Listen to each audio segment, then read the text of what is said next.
सुप्रभात सज्जन श्रोते हो. दर्शन साक्षात्कार तत्वज्ञान पाद आत्मोपनिषद पान 209 वरील क्रमांक 3 ची रचना आज आपण पुढे उलगडून दाखवत आहे. या रचनेमध्ये संपूर्ण संत शरणता म्हणजे संपूर्णपणे संतांना शरण गेल्यानंतर अशा माणसाच्या मी या केंद्राचा नाश होतो आणि मी केंद्राचा नाश झाल्यानंतर हा माणूस मी रहित म्हणजे व्यक्तित्व रहित परंतु व्यक्त म्हणजे ज्याची व्याख्या सांगता येत नाही परंतु केवळ असलेला संपूर्ण संत शरणता ज्याने स्वीकारली अशा माणसाच्या व्यक्तित्व रूपी केंद्राचा नाश होतो आणि केंद्ररहित असणे म्हणजे व्यक्तित्व रहित व्यक्त असणे असं केवळ असणे असं त्याचं कैवल्य स्वरूप तेवढं उरतं. आणि असं केवळ असणे पण म्हणजेच संतत्वामध्ये होणारे माणसाचे परिवर्तन.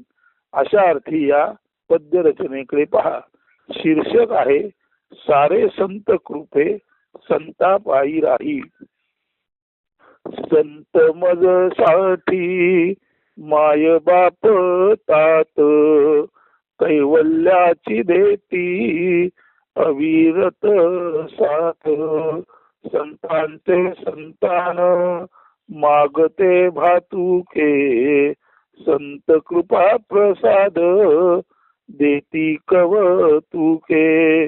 मायेत होवंडुनी सदा फिरत से संत साथ मिळता मी मज नासे. संत चालवीती तरी चालत से जरी बोलवीती तरी बोलत से. फिर म्हणताती तरी फिरत से उगा म्हणताच मुखाराहत से. येत आता काही मी मज नाही सारे संत कृपे संता पायी राही. जरी गोड कडू कुणा वाटत से सारे संत पायी विसर्जित से.